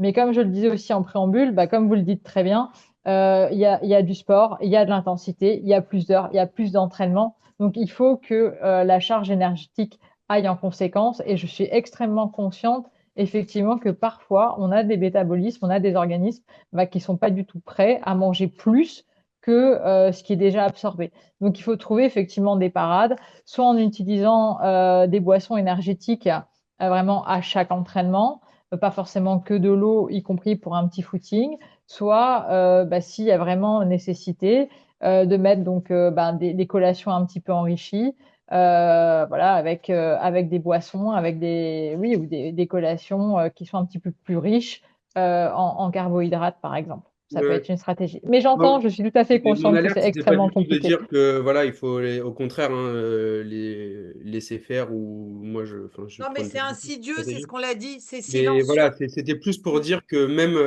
même quand, enfin, même des athlètes qui cherchent à le maîtriser, parfois se font un petit peu piéger et donc se Ouais, rendent compte qu'il n'y a pas Vigilance, du coup. Parce qu'elles, et elles j'entends. savent. je Ouais. pense que il y a quand même un public qui est particulièrement à cibler. Alors, on en a parlé, mais je pense que l'explication, c'est bien de se dire que l'explication aussi, elle est physique et elle est sportive. C'est sur les femmes sur les jeunes femmes qui font leur puberté. Euh, Anne-Charlotte l'a laissé entendre, mais donc une des conséquences du fait que les hanches, on prend des cuisses, etc., et qui est très important pour notre sport, c'est une problématique de rapport poids-puissance Mm. qui induit que potentiellement chez entre des minimes et des cadettes, alors que l'entraînement il est là, alors que la progression elle est là, la performance pure sur le papier, elle peut baisser quelque temps lié à ce rapport poids-puissance qui Mm. n'est pas pris en compte. Et donc s'il y a un moment où il faut être particulièrement vigilant, c'est de ça et d'accompagner cette transition-là, enfin ce moment-là que toutes les jeunes filles vont pas connaître, mais de se dire que c'est normal. Et nous, en tant qu'entraîneurs, d'accepter qu'il y ait cette petite perte de performance au moins temporaire, puisque bah, naturellement, le rapport poids-puissance, on peut pas dire qu'il, enfin, il est très important pour notre sport, quoi. Oui, tout à fait. Et puis après, il faut pas oublier non plus que on va tous grandir à un moment ou à un autre. On va tous faire sa puberté, mais bah, on est tous programmés génétiquement pour la faire à un moment donné. Donc voilà, et on voit bien. Moi, je l'ai bien vu dans les stages IATE. Bah, il y a un âge un petit peu ingrat où on va avoir des petits bouts de femmes déjà qui ont 14 15 ans et avec des choupinets ou des choupinettes qui ont encore le visage de l'enfance et qui n'ont pas du tout démarré leur puberté. Donc, c'est vrai que, voilà, comme vous le dites, ce tournant minime cadet et surtout cadet junior, moi, je vois bien qu'il y a un gros décrochage dans dans ce virage-là, qui est peut-être aussi bah, tout simplement lié à la puberté et tous les changements voilà, qu'induise la puberté sur le changement du corps, de la pensée, de la santé mentale, de rapport à la société, tout ça. Effectivement, oui, c'est un âge Et qui est souvent, difficile pour les enfants, mais également pour les entraîneurs et les parents. J'en suis ouais, mais convaincue. du coup, chez les gars, c'est souvent C'est aussi différent encore, ouais, d'amélioration de la performance, alors que chez les filles, parfois, c'est... c'est ça. Et juste en 20 secondes, désolé Karine, je sais que tu es maître du temps. Je voulais juste dire que c'était quand même... Enfin, s'il y a des entraîneurs ici, nous, on l'a partagé, je pense notamment à la réunion des entraîneurs. On est pas mal de réunions, enfin, d'entraîneurs, y compris d'entraîneurs hommes qui proposons de laisser la place au fait qu'on puisse parler des règles dans l'entraînement. Alors, je parle de groupes d'entraînement pour lesquels on a un projet de performance identifié, hein, pas comme ça forcément à la volée. Ça ne veut pas dire qu'on vient, on vient forcer le discours dessus, mais je pense qu'il suffit de dire que on peut en parler, que ça peut être un élément de prise de décision, d'explication, de débrief dans les performances, d'adaptation de la charge d'entraînement en fonction des symptômes ou des choses comme ça. Et au final, enfin, on a eu quand même pas mal de discussions ces derniers temps au niveau fédéral sur ces sujets-là. Et j'ai pas trop d'expérience où ça pose un problème. Donc je pense qu'il faut aussi inviter à pas en faire un tabou et que ça puisse Tout à fait. facilement être discuté dans le cercle de l'entraînement, quoi. Tout à fait, mais il y a aussi un point important, c'est que bon, sans aller sur le questionnement sur les règles, hein, déjà la porte d'entrée pour moi, elle est sur l'alimentation. Il y a énormément à faire dans les écoles de triathlon sur l'alimentation parce que effectivement, il y a un focus sur l'entraînement et je pense que par l'alimentation, ça peut être abordé, voilà, comme tu le dis, et les choses bougent. Et il y a encore à bouger, et c'est pour ça aussi qu'on fait ce webinaire, pour que ça bouge encore plus et que ça passe comme quelque chose de logique et d'intégrer dans tout simplement les aspects d'encadrement, en fait, qu'on soit homme ou femme, peu importe quoi. Mm. Et on va passer peut-être au cas clinique 2. Tu avais d'autres choses, Tristan, peut-être, que tu voulais dire? Non, non, bah c'est bon, j'ai Ouais, j'ai ouais. mal pris. Désolé. On va passer vite fait sur le cas 2 du coup, Anne-Charlotte, voilà, parce que moi-même, voilà, j'ai mon deuxième job de maman qui m'attend. Alors, je vais vous parler Euh, rapidement du cas de Colette, qui a 30 ans, qui débute le triathlon et donc qui fait plusieurs sorties vélo. Et puis, voilà, donc elle se dandine un peu sur son vélo, elle trouve pas sa place, elle manifeste son inconfort. Et puis voilà, à la fin de la séance, ben, Colette, elle ressemble un peu à ça, quoi. Comme si vous aviez pédalé les fesses à l'air sur votre vélo. Et puis, ben, en fait, ben, quand vous discutez, ben, Colette, elle vous dit que ben, elle a mal au périnée. Alors, ben, déjà, on pose un petit peu la question. Puis, en fait, on se rend compte que Colette, ben, elle fait du vélo avec un cuissard et une culotte. Donc, forcément, que ça frotte. Et donc, ben, qu'elle a le périnée tout irrité. Et que, ben, en plus, elle a acheté son vélo un petit peu comme ça à la volée sur le bon coin. Pas forcément un vélo bien adapté. Et puis, voilà, on dit qu'il faut peut-être qu'elle aille voir un vélociste, qu'elle trouve une selle qui est vraiment adaptée à la largeur de son bassin, parce que oui, il y a des selles pour les petits bassins, il y a des selles pour les grands bassins. Et donc, il faut vraiment que donc le bassin repose pleinement sur les fameux ischions. Donc, c'est les deux os qu'on a au niveau des fesses. Et il est hors de question que la selle n'appuie pas sur les ischions, puisque ça veut dire que tout le périnée, tout le mou, entre guillemets, qu'on a entre les cuisses, eh bien, va reposer sur la selle. Donc ça, c'est source d'inconfort. Et puis le temps passe, donc voilà, elle a eu tous ces bons petits conseils, etc. Et puis donc, on retrouve Colette sur une séance de course à pied. Et puis là, en fait, elle n'a pas fini la session parce que à un moment, comment vous dire, il y a eu un petit souci de gestion des eaux. Voilà, donc en fait, Colette, elle présente une authentique incontinence urinaire à l'effort. Et donc ça la gêne parce qu'en plus, elle a que 30 ans. Donc c'est un petit peu tabou, elle ne sait pas trop quoi faire. Voilà, donc l'incontinence urinaire d'effort, c'est en lien avec le périnée. Alors le périnée, c'est quoi? On peut également l'appeler plancher pelvien. Ça correspond à ce qu'on appelle la paroi inférieure du pelvis. Le pelvis, c'est le bassin et tout ce qu'il y a dedans, que ce soit les muscles, les ligaments, les intestins, l'utérus, la vessie. Voilà, tout ça, c'est le pelvis. Et donc le périnée, une sorte de hamac complexe, donc constitué de muscles, de ligaments et de fascia. Les fascias, c'est des tissus un petit peu de soutien un petit peu rigides. Et donc, tout ce monde-là va assurer le soutien de différents organes. Donc, en l'occurrence, chez la femme, donc, vous voyez, donc, le périnée, c'est cette petite banane orange voilà, qui permet de soutenir donc, notamment la vessie, l'utérus et le rectum. Et vue du dessous, donc là on est vraiment sur la vue du dessous, donc le périnée ça ressemble à ça une fois qu'on a enlevé donc la peau et un petit peu de gras tout autour. Donc là bien entendu c'est un périnée donc chez la femme puisque ce soir on parlait spécificité féminine. Alors à quoi ça sert le périnée? Eh bien alors comme dirait le docteur De Gasquet donc dans ses ouvrages, le périnée c'est ce qui permet de faire pipi, caca et prout, ou non prout justement, donc qui assure les fonctions de miction, défécation, continence, mais pas que, puisque le périnée a aussi donc une fonction donc au cours de sa sexualité, un impact aussi au cours de la reproduction et notamment au cours de l'accouchement, et puis une fonction donc de soutien donc des différents organes. Alors un périnée quand il est bien en place, ça ressemble à ça chez la femme. Et puis parfois, le périnée, il peut être tout flapiche, tout détendu, et donc ne plus soutenir grand-chose. Et donc, ça peut être une des raisons qui va causer justement ces symptômes d'incontinence urinaire qu'on a évoqués. Alors, un périnée, on va dire, il peut être hypotonique, c'est-à-dire que il est complètement relâché, il soutient rien du tout, comme il peut être hypertonique, c'est-à-dire bétonné et en gros il va tout fixer.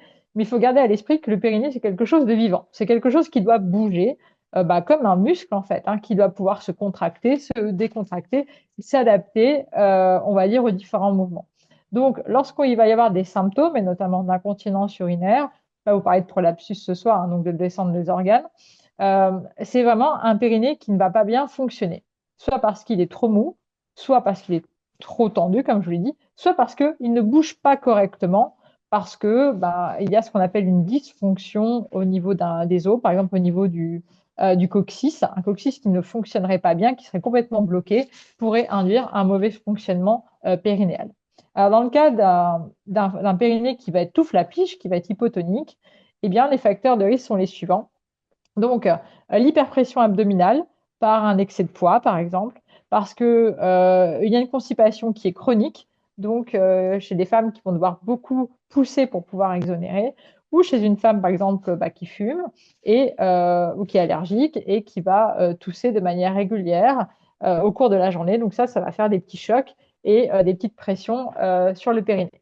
Alors la grossesse est aussi un facteur de risque de mauvais fonctionnement périnéal, et d'autant plus lorsque la grossesse a été associée à un traumatisme de l'accouchement.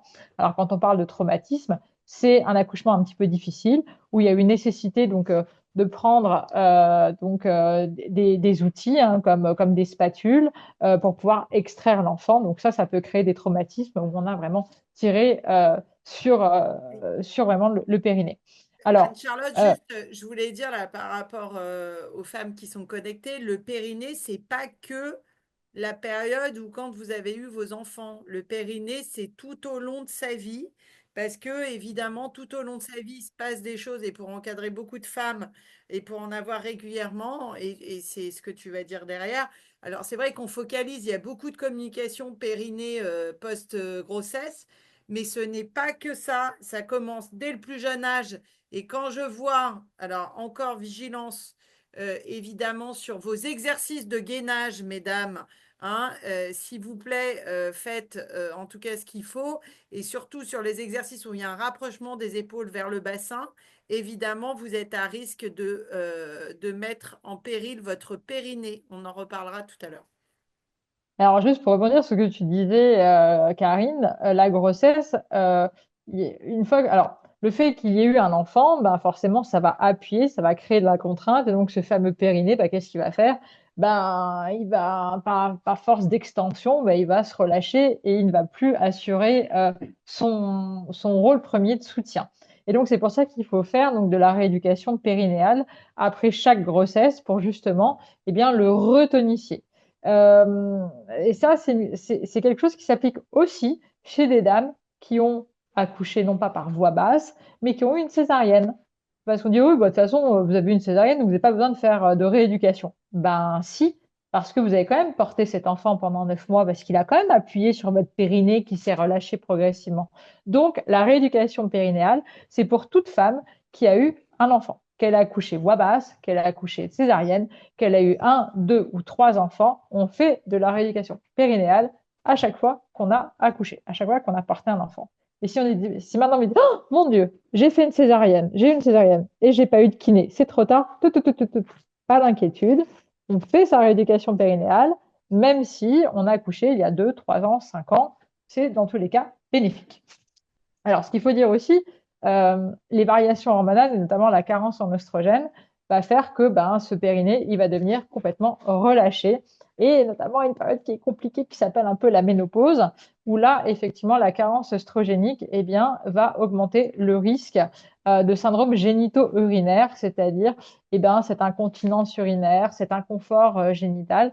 Je vous rassure, mesdames, il y a la rééducation périnéale, mais si un jour ça devait vous arriver, eh bien, on peut utiliser des œstrogènes en gel ou même en capsule en intravaginal et ça restitue énormément de confort et en plus, ça permet de diminuer les symptômes d'incontinence urinaire. Donc, pensez-y si un jour ça devait vous arriver. Alors après, il y a d'autres facteurs de risque, les régimes pauvres en protéines, certains médicaments, certaines pathologies, la consommation excessive de tabac, d'alcool ou encore la sédentarité. Et puis de l'autre côté, ben, on a aussi voilà, des périnées qui sont hypertoniques, et notamment chez certaines pratiquantes, donc certains sports, comme les danseuses, les cavalières, les gymnastes, qui sont des sports où on va être très souvent soit les jambes écartées, notamment à cheval, soit les pieds tournés vers l'extérieur. Et donc ça crée justement des tensions, des tractions sur ce périnée qui va du coup, eh bien, se raidir, vraiment se contracter et qui va être hypertonique. Et ça, c'est le cas également chez les grandes sportives. Donc, alors quand on dit grandes sportives, c'est voilà, beaucoup de renforcement musculaire, beaucoup de sport au quotidien. C'est difficile à dire, ah oui, mais qu'est-ce que c'est grande sportive? Bah, ça, à part tester votre périnée avec un professionnel de la rééducation périnéale, il n'y a pas d'autre Alors, façon de savoir si vous avez un périnée hypotonique, hypertonique ou pas très mobile. pour avoir pas mal échangé sur l'hypotonie et l'hypertonie, alors l'hypotonie, effectivement, si quand vous toussez, vous rigolez ou quand il y a des sports d'impact, vous avez des fuites, bien évidemment, on est plutôt sur de l'hypotonie. Mais l'hypertonie, il y a un signe quand même pour en avoir discuté avec une personne, une kiné qui ne faisait que ça. Un des signes, c'est notamment toutes les femmes qui ont des douleurs extrêmes lors de relations sexuelles. Ça, faut aller de suite aller voir sur l'hypertonie du périnée, qu'est-ce qui se passe. C'est un des Oui, signes. Voilà, qui se retrouvent tout à fait. majoritairement. Tout à fait, Karine. Une très bonne remarque. Voilà. Et c'est pas, il faut en parler. Voilà, c'est pas tabou. C'est pas Et tabou. Hmm. donc, c'est nécessaire. Alors après, voilà, quelques mots autour de l'incontinence urinaire. Donc, c'est la définition, c'est une perte involontaire d'urine. Ça touche quasiment 50% des femmes de plus de 35 ans et ça augmente avec l'âge. Donc, vous avez trois grands types d'incontinence urinaire. Vous avez l'incontinence urinaire d'effort, donc celle qui va survenir à l'occasion d'un effort ou de toute activité augmentant la pression abdominale. Donc voilà, ça peut être le sport, ça peut être le port de charge, ça peut être tousser, rigoler, voilà, des choses de la vie quotidienne toutes bêtes, si je puis dire. Et surtout, ce qui la caractérise, c'est-à-dire qu'il y a cette perte d'urine, mais sans besoin d'uriner au préalable. Contrairement à l'incontinence urinaire par urgenturie, donc qui s'apparente à de l'hyperactivité vésicale, donc c'est une vessie qui va être un peu trop tonique, et donc là, il va y avoir une perte involontaire d'urine précédée par un besoin. Ça représente 10% des cas. Et après, vous avez la possibilité d'avoir l'incontinence urinaire mixte qui va associer l'incontinence urinaire d'effort et l'urgenturie. Après, il y a d'autres cas qui sont un peu moins fréquents et qui ne nécessitent pas d'être abordés aujourd'hui. Et juste avant de passer à la diapositive suivante, ce que je voulais dire, Karine, par rapport à l'hypertonie, ce qui est hyper important, en fait, dans toutes ces histoires de périnée, c'est d'avoir un périnée qui se contracte, mais aussi, c'est un peu comme le cœur, une bonne contraction implique une bonne décontraction. Donc, le périnée, ça ne se résume pas que à la capacité de dire, ouais, alors, à part la technique pour faire la rééducation périnéale, c'est de faire contracter ou les doigts ou sur le pouvoir contracter, mais aussi de bien décontracter. Et puis après, comme muscle, il faut entraîner l'endurance également et la capacité de répétition. Voilà, c'est toutes des choses qu'on va aborder en rééducation périnéale. Donc du coup, pas d'affolement. Si vous avez une incontinence urinaire, mesdames, ça ne veut pas dire automatiquement chirurgie. Ça ne veut pas dire bandelette, ça ne veut pas dire stimulateur ou mesure de soutènement, de soutien mécanique. La première intention, c'est la rééducation périnéale. Ça peut se faire avec une sage-femme, ça peut se faire avec un kiné ou une kiné. Il n'y a aucun problème par rapport à ça. C'est sur prescription médicale. Il suffit d'aller voir votre médecin traitant. Vous lui dites, et voilà, j'ai des fuites urinaires, j'ai besoin d'être prise en charge. Faites-moi une prescription de kinésithérapie. Et donc après, voilà, c'est vraiment le kiné qui va faire son petit bilan, qui va vous poser un tas de questions sur vos habitudes urinaires, vos habitudes sexuelles, votre vie gynécologique, votre vie obstétrique, pour faire un petit peu l'état des lieux de tout ça, et qui va ensuite vous proposer donc ce qu'on appelle une prise en charge multimodale. Donc, il va vous proposer un réentraînement des muscles du plancher pelvien, une optimisation du comportement périnéal, une gestion du contrôle postural et respiratoire, et même de vous donner des exercices d'auto-entraînement des muscles du plancher pelvien. Donc, comme tu l'as dit, Karine, voilà, par rapport au périnée, encore une fois, tout ce qui est prévention, c'est mieux que traitement. Alors, tu le disais, en fait, ce qui va être hyper nocif pour un périnée, quand on a un périnée hypotonique, c'est vraiment de rajouter de la charge à la charge. Donc, quand vous allez faire tous vos exercices de renforcement musculaire, de gainage, le plus important, c'est de faire des exercices qu'on appelle en hypopression.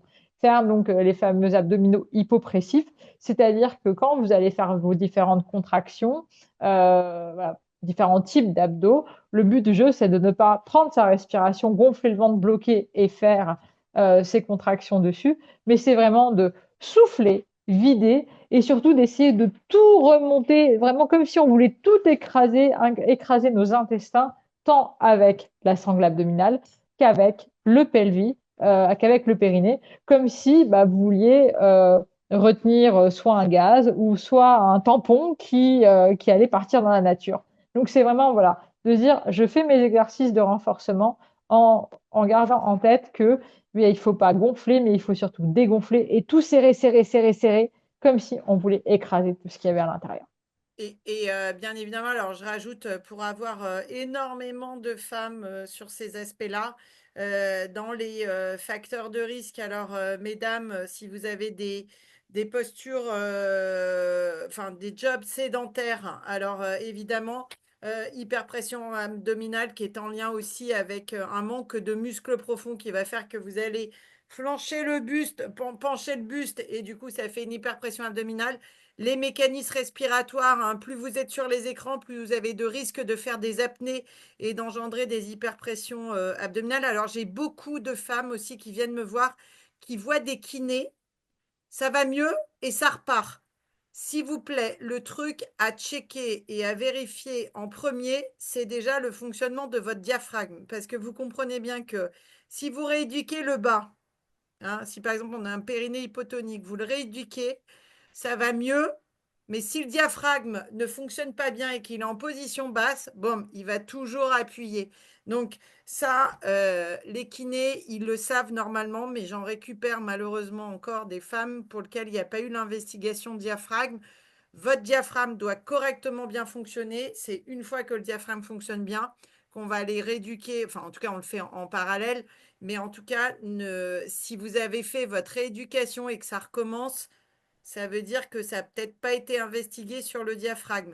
Et quotidiennement parlant, quand je vois les crunchs, hein, c'est-à-dire le rapprochement des épaules sur le bassin, je ne suis pas une personne qui va vous dire qu'il ne faut pas en faire. Sauf que je suis une dingue des consignes de placement et d'exécution du mouvement.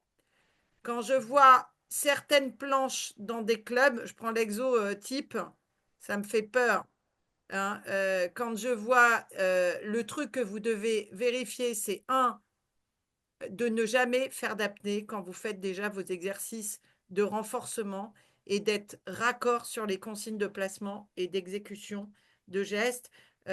Tu l'as dit, Anne-Charlotte, c'est vrai que le fait d'avoir l'autograndissement, c'est-à-dire de pouvoir grandir au niveau de la tête et d'enfoncer, par exemple, si vous êtes debout, hein, je me grandis au niveau de la tête et j'enfonce mes pieds vers le bas.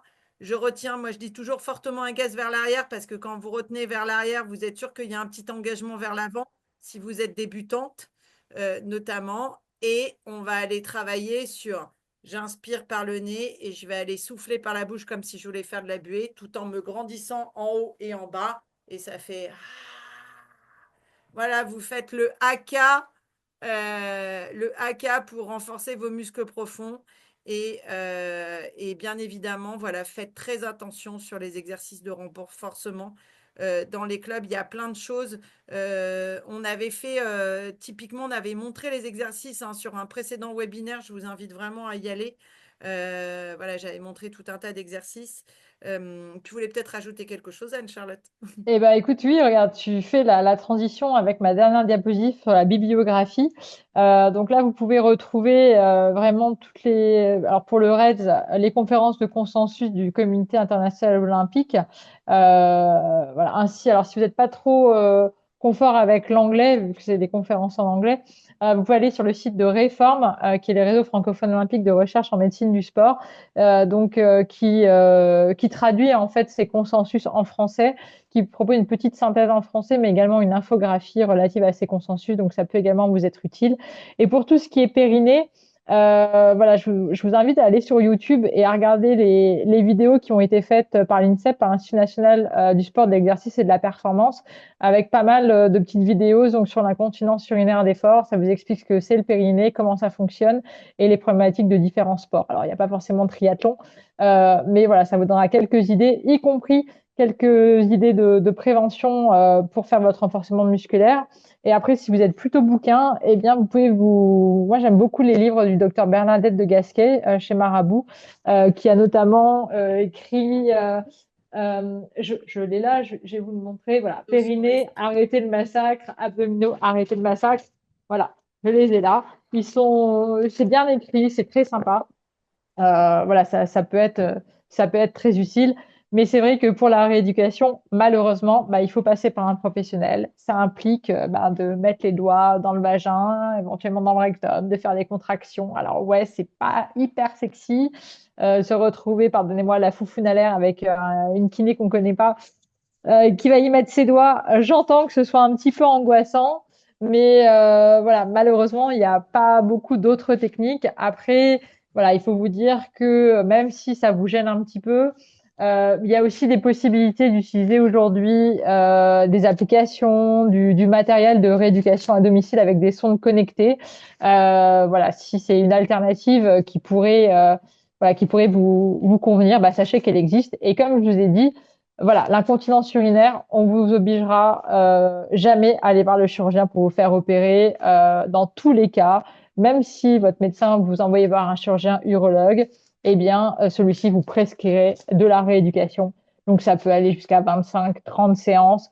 Voilà, il n'y a aucune obligation à être opéré en première intention, bien entendu. Donc, Et voilà, puis, soyez rassurés par rapport à ça. ouais, il y avait une question, comment savoir si on a la bonne selle pour notre morphologie? Alors ça, vous allez maintenant dans Chez le les vélociste, magasins de vélo, ouais, ouais, c'est ils, ça. ils vont aller justement vous proposer une selle adaptée. Maintenant, c'est un peu comme, voilà, ils vont regarder en fait, voilà, notamment la distance entre votre L'écartement des ischions, ouais, c'est voilà, ça. pour avoir une selle adaptée. Mesdames, si la zone fragile aussi pour être une grosse pratiquante de vélo, il n'y a pas, donc il y a le matériel, bien évidemment, hein, il faut régler la distance entre votre potence et la selle, avoir du bon matériel aussi. C'est pas une fatalité, je pense que ça c'est un jour, c'est mon rêve de faire, voilà, c'est pas une fatalité que d'avoir mal aux fesses quand on fait du vélo, quand c'est très bien réglé avec du bon matos, il n'y a aucun problème. Par contre, si vous êtes pratiquante sur, par exemple, de l'ultra distance où il y a quand même des heures de selle conséquentes, soyez vigilante sur votre périnée et puis y compris messieurs, hein, parce que effectivement, périnée et homme, c'est extrêmement tabou. Quand même, c'est pas quelque chose qu'on aborde. Donc, mesdames, vous voyez, il y a aussi des sujets tabous pour les hommes. Mais le périnée, c'est vraiment une affaire de tous, hommes, femmes, et avec effectivement les heures de selle et le fait d'avoir un sport à un impact en triathlon, voilà, il faut en tout cas prévenir et rien n'est une fatalité. Et par contre, voilà, soyez vigilants sur les exercices, sur les consignes de placement et d'exécution dans le renfort, hein. Vraiment, pas d'apnée. Juste, Karine, je voulais revenir sur ce que tu disais par rapport à la selle et au périnée. En fait, pour mesurer la selle, alors rassurez-vous, mesdames, on va pas vous gratter les ischions pour savoir où est-ce qu'il faut mesurer. Aujourd'hui, la technique, c'est que les vélocistes, ils ont une espèce de petit bac à sable dans lequel vous allez vous asseoir. Vous allez un petit peu vous dandiner, voilà, pour bien marquer le sable avec vos ischions. Et après, avec une règle, on mesure l'écartement entre Oui. ces deux ischions et on reporte ça pour avoir la bonne selle. Donc une selle qui va être relativement large et adaptée justement à l'écartement de votre bassin. Et ce que disait Karine aussi par rapport au périnée, vous n'avez pas le droit d'avoir mal au périnée. C'est que si vous avez mal parce que ah oui, mais c'est quoi avoir mal au périnée? Ben, d'avoir eu l'impression d'avoir ce fameux mou, d'avoir les lèvres qui ont été comprimées ou qui ont gonflé, ou quand vous essuyez, vous avez mal. Non, ça, ce n'est pas normal. C'est que vous étiez en compression sur cette zone-là et ça n'a pas lieu d'être. Donc, il y a un problème, soit votre selle, soit votre réglage de vélo. Et donc là, il faut absolument revoir votre vélociste. Croyez-moi que l'étude posturale fait des miracles. Moi, je faisais partie de celles qui ont eu un vélo qu'on a réglé au fil à plomb. Je suis montée dessus. J'avais mal au périnée. Mais j'ai vraiment, quand je dis j'avais mal, j'ai gonflé, j'ai fait des œdèmes, j'ai fait des hématomes même. Quand je m'essuyais, bah, j'avais mal. Alors, je parle même pas des rapports sexuels à ce moment-là. Et puis un jour, en discutant avec un homme, je dis, mais Anne-Charlotte, non, normalement, quand tu fais du vélo, tu ne dois pas avoir mal au périnée. C'est que ton vélo n'est pas bien réglé. Et effectivement, mon vélo n'était pas bien réglé. J'avais une selle trop petite, donc bah, forcément, mes ischions ne reposaient sur rien, ils reposaient dans le vide. Donc forcément, c'était mon périnée qui était en compression sur la selle. Donc une fois que ça a été bah, les ischions qui ont été en compression sur la selle, bah, j'avais plus mal au périnée, juste aux ischions, mais ça, c'est pas grave. Et puis, bah, ma potence était trop longue. Donc j'étais vraiment écrasée sur ma selle parce que vautrée sur mon vélo. Et à partir du moment où on a fait les bons réglages, pas de miracle, je n'avais plus aucune pression sur le périnée et je n'ai plus jamais eu mal comme j'ai eu mal avant. Donc, voilà, pensez-y, c'est hyper, hyper important. Est-ce que, super, ben voilà, en tout cas, c'était les messages qu'on voulait vous passer. Il y a peut-être une ou deux questions encore? Est-ce que, voilà, non, pas de questions, tout est clair, votre périnée est clair, voilà, les apports nutritionnels aussi. Ouais, c'était super, bah, Anne-Charlotte, ouais, c'était super. Je pense que voilà, faudra qu'on réitère tout ça. Voilà, n'hésitez pas, les filles et les gars qui étaient là, présents, si ça vous a plu, à rebasculer les infos. On va essayer de monter au plus vite le webinaire en replay, pardon. Anne-Charlotte, comment te remercier vraiment? Parce qu'on sait que voilà, tu étais encore à Liévin l'autre jour, voilà, à droite, à gauche. Vraiment, merci du fond du cœur. C'était La chouette. passion. Ouais, la J'ai, passion. j'ai la chance d'avoir voilà, d'avoir un métier passion et d'avoir pu faire de mon métier ma passion, de ma passion qui est le sport mon métier. Et voilà, bon, pour moi, enfin, j'estime être une grande chanceuse. Donc Ouais. voilà, c'est toujours un plaisir de parler de ces sujets-là. Ouais, bah, en tout cas, un grand merci. Et puis, ben, je vous souhaite, voilà, on vous souhaite à tous une bonne soirée.